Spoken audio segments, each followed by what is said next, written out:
special executive audit this morning. Welcome to Chris and Azola from the auditors. Thank you very much. I don't envisage this being a very long meeting, but it's a formality and it's an important, sort of quite pivotal moment in the financial world of the council. So we will move swiftly on. I don't think I need to do the evacuation procedure because there's no members of the public already here. Apologies for absent. Councillor Simpson and Head Phillips and their substitutes are Councillors James and Parsons. Thank you. Disclosable pecuniary and non-pecuniary interests. None. Public participation. No questions. Thank you. And now, despite what it says in the agenda, we're going to take item 6 first, which is the ISA 260 audit completion report for 2024-25. Over to Chris and Azola. Thanks, Chair. So the ISA 260 for this year, the audit completion report is a long report. Just give us a moment because we're a little soft on the. Sorry, can you hear me? Okay, I'll speak up a bit. So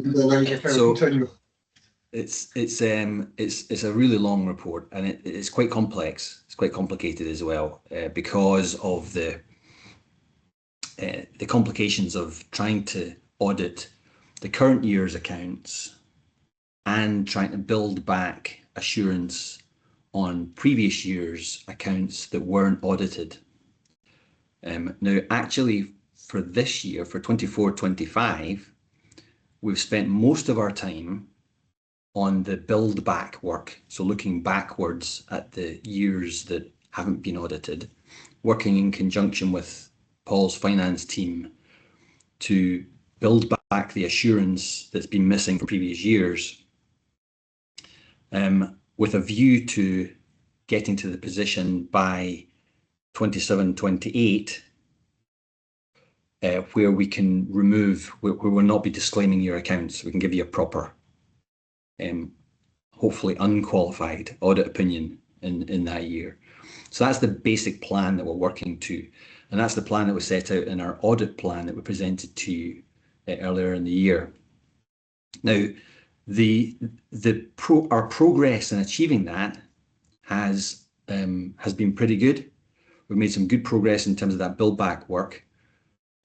However, as part of that, we've identified in some of the prior year accounts a variance between what's been recorded on the comprehensive income and expenditure statement for your surplus or deficit for the year and what's gone through the movement in reserves statement for those years. So as part of our work, we've done a really detailed risk assessment, and we've done what's called a reconciliation, basically, of those two statements going back through previous years. And we are still trying to get to the bottom of the root cause of that difference. It seems like it's a possibly material difference. We think at this point, working with Paul and the finance team, and we are on the same page on these issues, that these are just in-year misstatements. So there's no cumulative impact of those misstatements. There's no impact on your reserve position, so your balances at the end of each year are correct. But it does seem like possibly the way you've been reporting the actual surplus or deficit within each year might be incorrect. But as I say, we haven't managed to get to the bottom of that yet. So that's something, so that's an area that's of uncertainty in relation to our audit that we're trying to reflect in our report, and it's one of the reasons it's quite a complicated report. Where does that leave us? What does that mean for your accounts that you have today? It shouldn't mean anything for those accounts. So Paul and the finance team are confident that they've addressed the issue for the 24-25 accounts that you're approving today. Now we're not issuing an audit opinion on those accounts. Obviously, that's the point, is that we're disclaiming those accounts because of the prior year issues. But there's nothing that's come out of our audit that would indicate that there is a problem in this year's accounts. So it does seem like the issue's been resolved. But what we need to do is investigate that as part of the 25-26 audit, which kind of starts next week. And we'll need to speak to your previous auditors about their view on that difference, because it seems like it goes back quite a number of years. That's the main issue I really wanted to flag up to you as part of this meeting. Hopefully the rest of the report, or the exec summary at least, gives you enough of a summary of the audit work and our conclusions to allow you to approve the accounts. But as I say, we are disclaiming our opinion this year as planned because of the lack of assurance on previous years. And as part of next year's audit, we will be investigating this variance that we've identified this year to understand that better. And we'll report that back to you as soon as we have more information. Hopefully that's reasonably clear, but I'm happy to answer any questions if anyone has any. Yeah, thank you, Chris. So just what Chris has just said into context. I think what we're looking at, Chris, isn't it? It's the way we have reported. Instead of saying we've shown income of £1 million and an expenditure of £1 million, we've reported 0. So the net figure, which under the obviously the rules, that's wrong. The interesting thing for me is that, as Chris has said, this has been going back a number of years, probably around about 10 years. So and Chris won't be surprised for me saying this, is, well, why haven't the previous auditors picked that up? If they've done full audits, if we discard the fact that, when they haven't been doing a full audit since COVID, but they were previously. So why didn't the previous auditors pick that up? As Chris has said, the material or the effect is nil, but it's a wrong way of reporting. So that's so we're not in financial difficulty or anything like that. It's just the way we reported it was wrong. The net effect is the same. And also this is in the past, but the key thing to me is we're drawing a line in the sand. Why didn't the previous auditors pick that mistake off?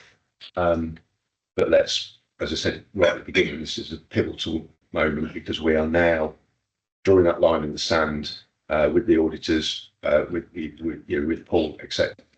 Now we can look forward and get back on track. Paul. Thanks, Joe. I just wanted to reinforce that point. I never want to do the budget and the account even the same as we ever again.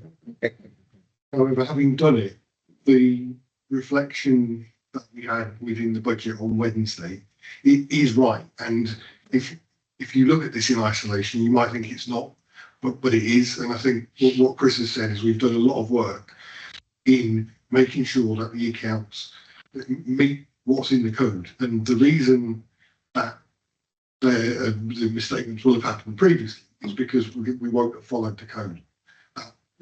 In simple terms, the code tells us what we should do, how we should do it, and there's not much wiggle room, and we won't have followed the code, and that's why it's misstated. The fact that it doesn't impact on the reserves, and we know that on Wednesday we walked through and looked at all the reserves were there and stated, and we believe at this point in time, yes, they're not audited, but we believe they're correct.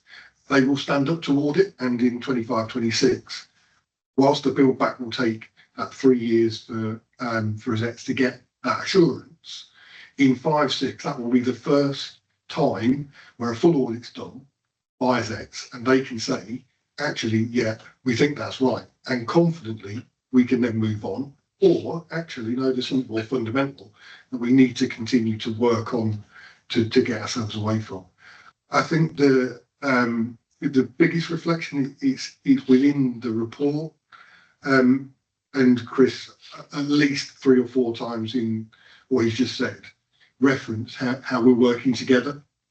So we will get out of this together. The support, and I've written it in the report. I think the rigour and thoroughness that Chris and the team have brought is really helpful to me as 151.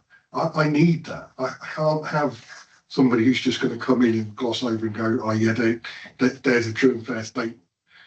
The work needs doing, and I've got no doubt, Zola particularly, working with Isaac and Sabine in my team have done a fantastic job, really, and Lynn from the Zets have really got under the skin of what's been going on and what's within our accounts in 24-25. And whilst there's no opinion, my opinion, from what it's worth, is that we're moving in the right direction, and our 25-26 accounts will stand up to scrutiny. And I look forward to sitting here, not in February next year, and at some point this year calendar, that we bring those accounts back, and we can get that first. Well, we have done full audit on these, and this is what we think from ASX. Thank you. Councillor Ridley. Thank you, Chair. So Paul, effectively, if it looks like there hasn't been a process that's followed, is there any sanctions against the council because there was not a process followed, or is it just purely how the accounts have been managed and sorted out that way? That is a really good question. Through you, Chair. It's something that we have started a discussion with the Zets on. I think as part of the planning process, Chris will, I'm sure, comment on this. As part of the planning process for 25-26, that will be a consideration looking backwards, because the point is that we have misled the reader of the accounts in terms of our presentation. And it is about presentation, and you can say it's about presentation only, but we've still misled the reader of the accounts, and that is something that we'll discuss. I think, Chris, through your audit planning work for 25-26, and into the work that you then do on 25-26 accounts. I think that's what we discuss in the day. Councillor Martin Watson. Yes, thank you, Chair. Can I just clarify that?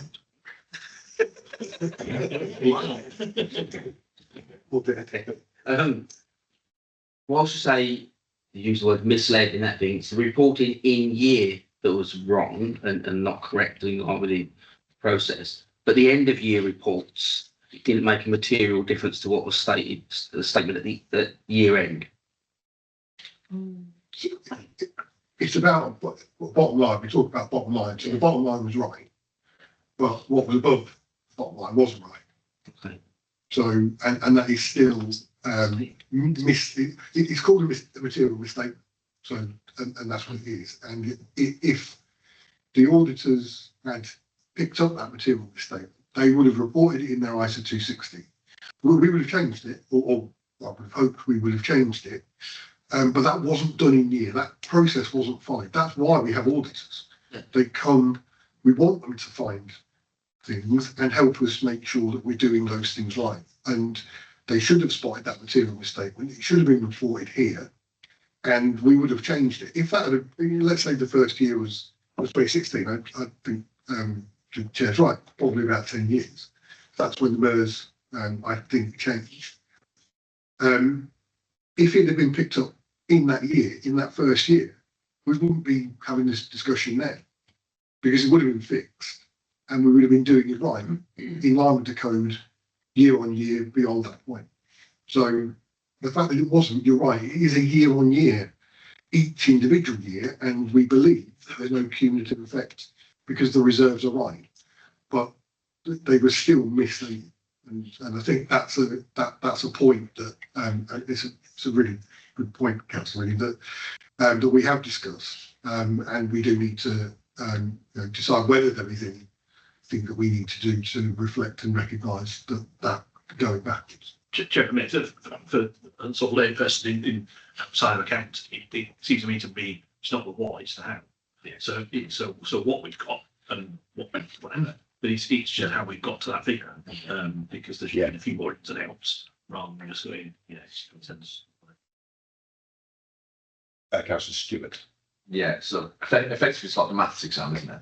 Is that when they say what's 35% of 200 and you say, oh, it's 70, and they say, well, where's your working out? And I'll go, well, I'm doing working out, the answer's 70. What do you mean working out?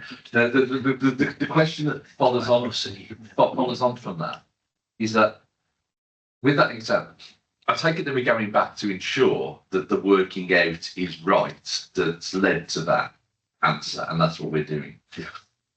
That's a piece of work. Yeah. So we're effectively remarking the work that's already been done rather than doing the work again. That's correct. Kind of. What we're doing is establishing that what we've got going forward is right, because that's the most important thing. That's what again, I'm not speaking for Chris, but that's what the auditor will get assurance from. Rather than it is what rather than fixing what we did previously, because we're not going to re-audit those years gone by. They're only going to audit the years going forward. So it's getting themselves that assurance that those reserves going forward are right. But you're right; they've got to be right at that point in time to be able to. So the question that comes then is that from a governance point of view, what comes back from those previous years in front of this committee? Is it just a notification that it's now been done right? Or is there a new announcement? Is there a new presentation? Is there a presentation of something different? So it'll all be rolled into the subsequent report, so it's all done as one. Well, the one thing that I wasn't sure in answer to the question from Jonathan Spencer was, is there any potential sanction that comes from the council? Because I heard the answer, but I didn't hear the definitive answer if there's any risk of potential sanction on what's happened previously. So bring Chris in. Yeah. Chris. Thanks, Chair. Yeah. So our current hypothesis on this is that, as Paul says, your balances are correct at the end of each year, including the end of this year, but the reporting of your surplus or deficit has been materially misstated in previous years, not in the 24-25 year that you're approving today, because it's been correct. We've corrected it this year. But that's our current hypothesis that we're trying to work through. Now, although we won't be able to give you a fully unqualified audit opinion for a few years, the reason for that is because we have to do full balance sheet audits for a number of years before we can give you an unqualified opinion in the full picture. We'll still be able to investigate this particular issue as part of the 25-26 audit and report back to you on this issue as part of this, this year's audit that's coming up. So we'll be able to sort this out over the next, hopefully, few months. And as part of that, we need to answer these questions that you're asking.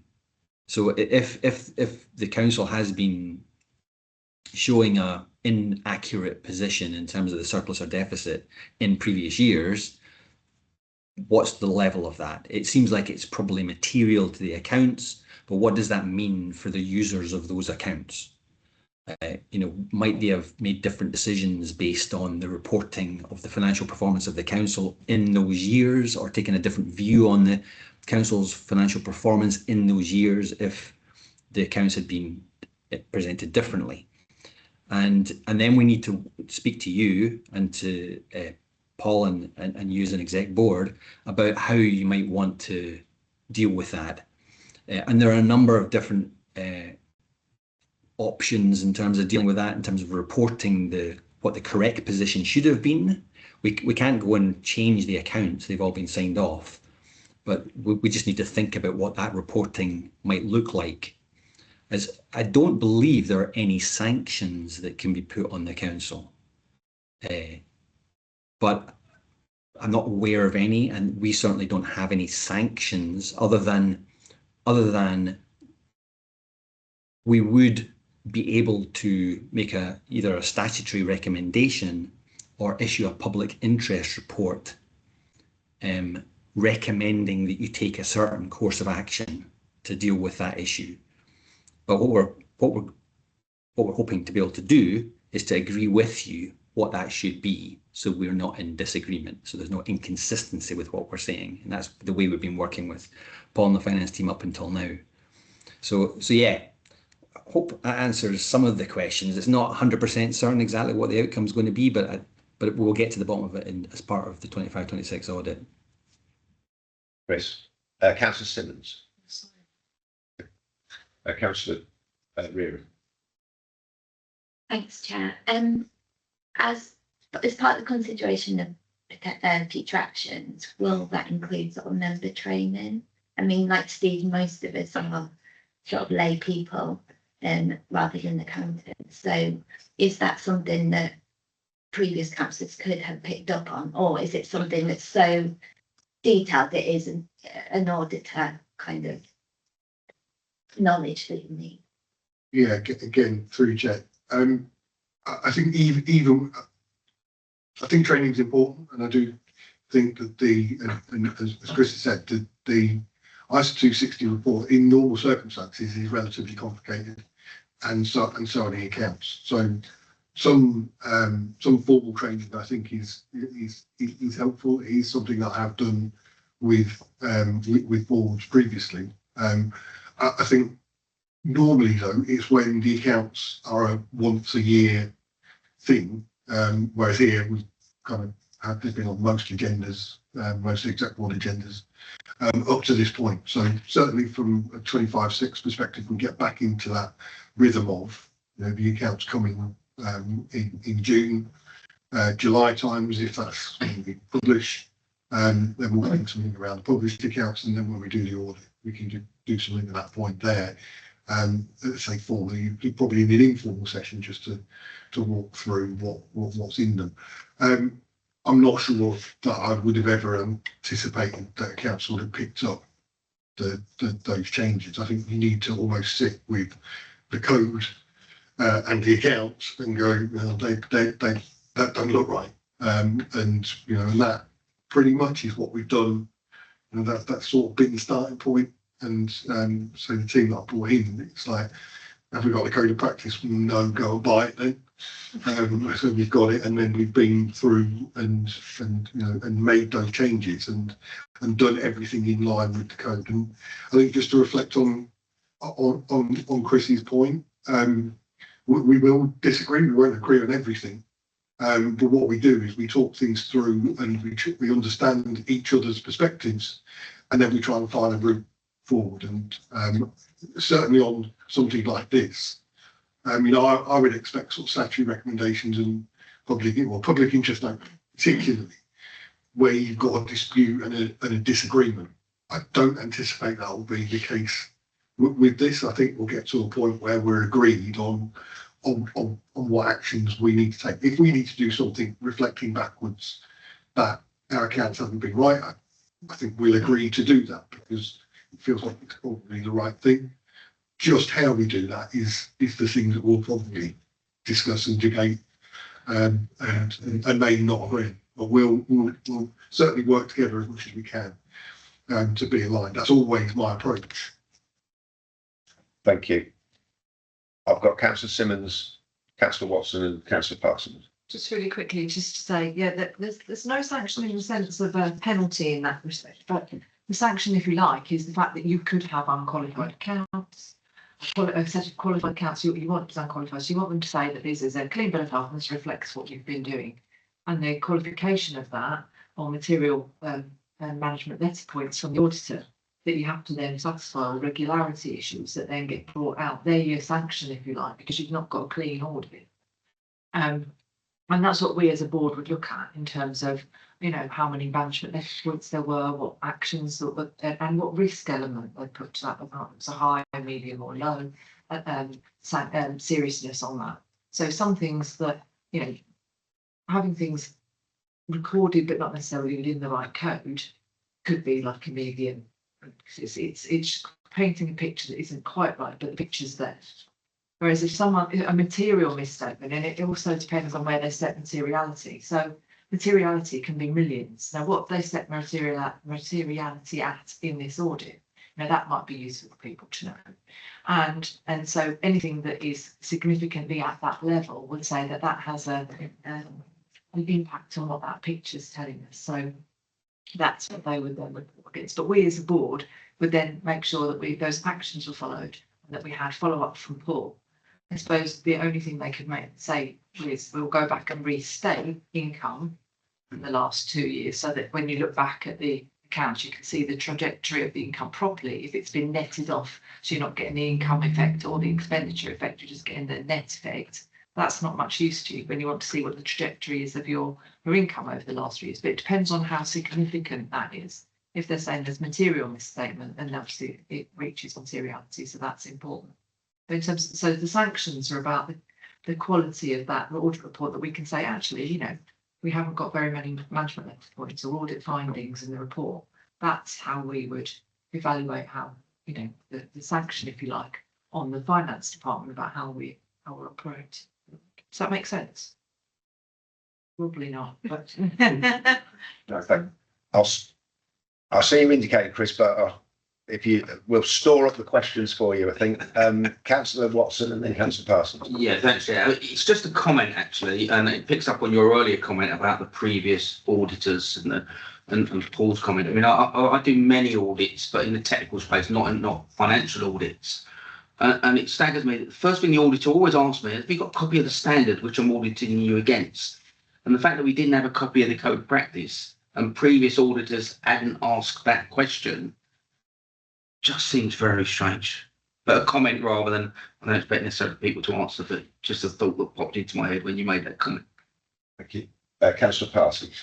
Thank you, Chair. I mean, this is very much a mystery to me because it's not my field at all. So I'm probably asking a stupid question, but I'll ask it anyway.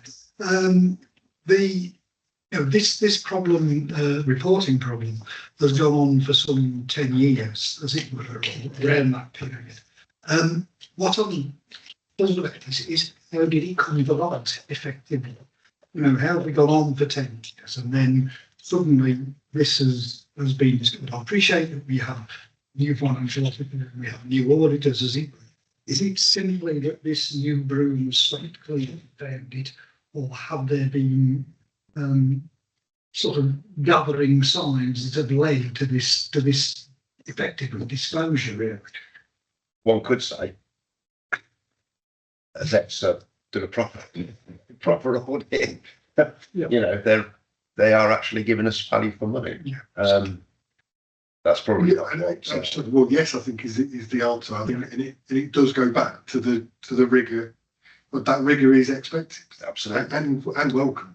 Yeah. So, yeah, and just quickly on materiality. So, it's in the IS 260, and the overall is 1.16 million, and performance materiality is just shy of 700,000.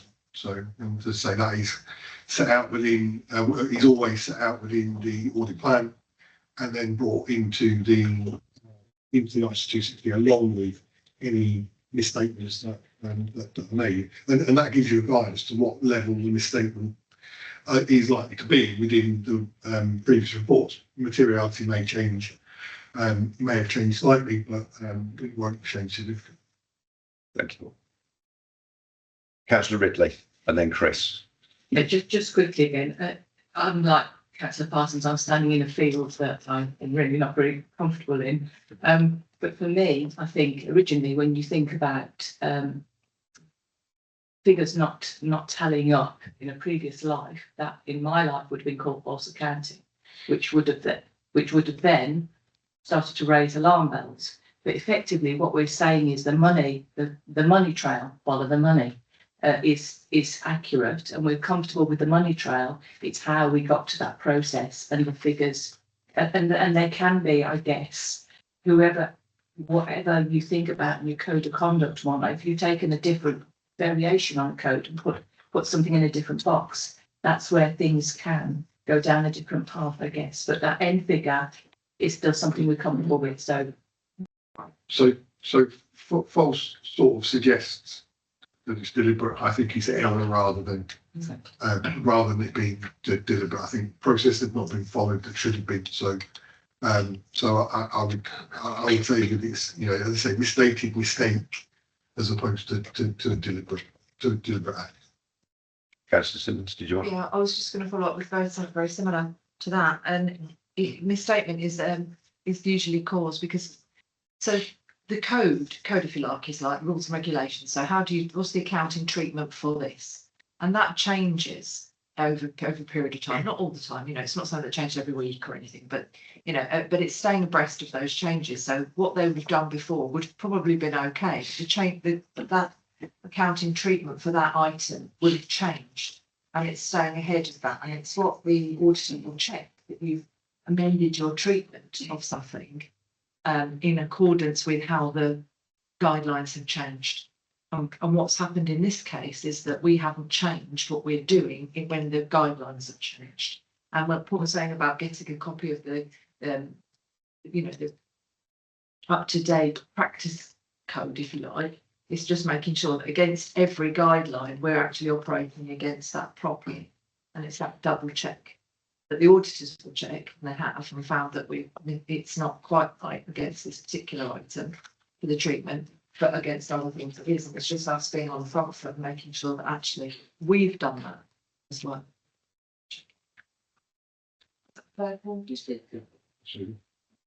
Chris? Thanks. Yeah, yeah. The way I would describe this is as a technical accounting issue, rather than an issue around,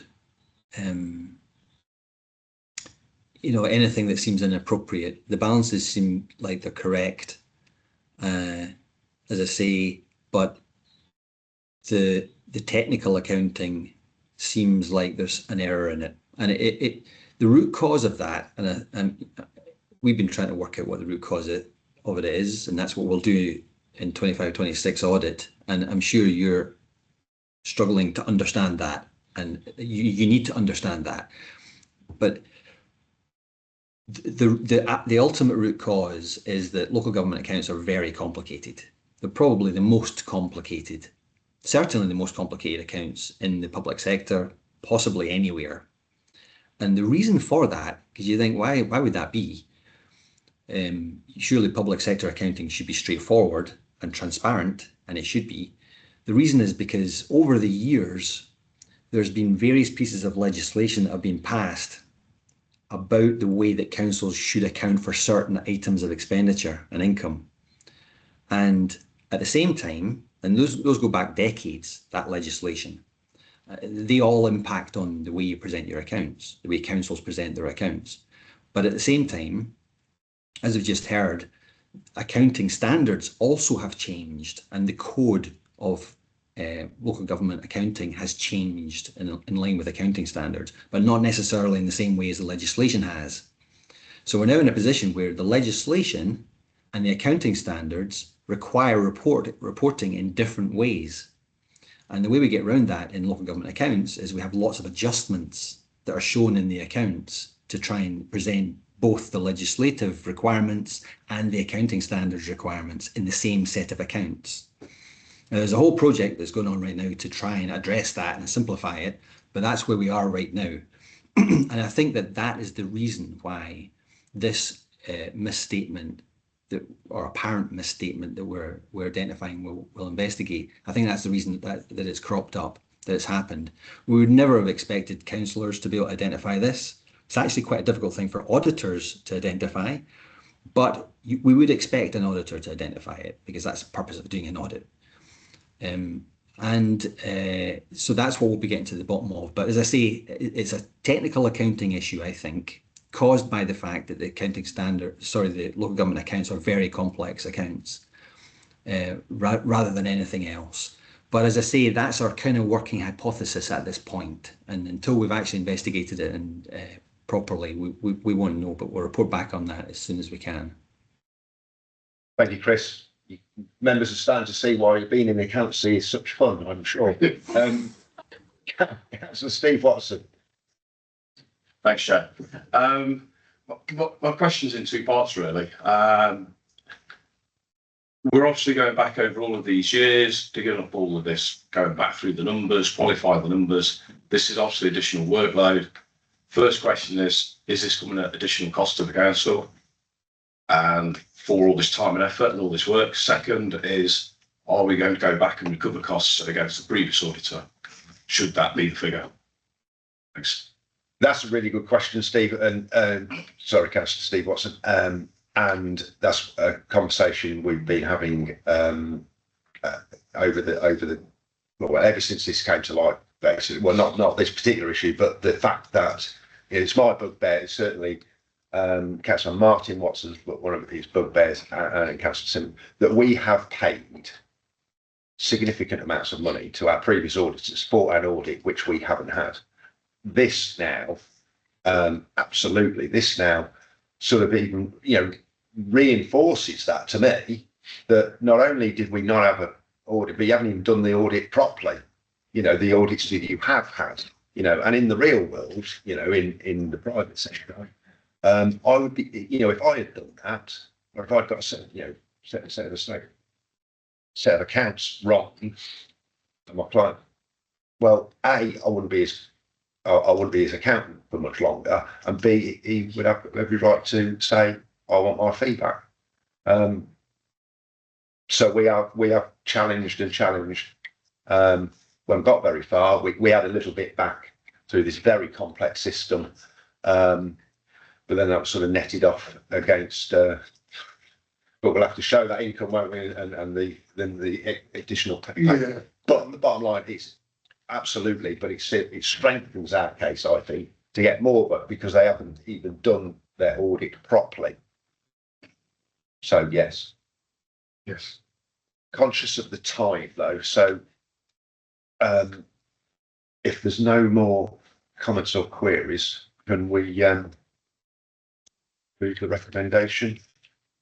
Find it. I'll move the recommendation from the chair. I can't seem to find it, but anyway, 12. I think 112. Thank you. Need it up now? Yeah.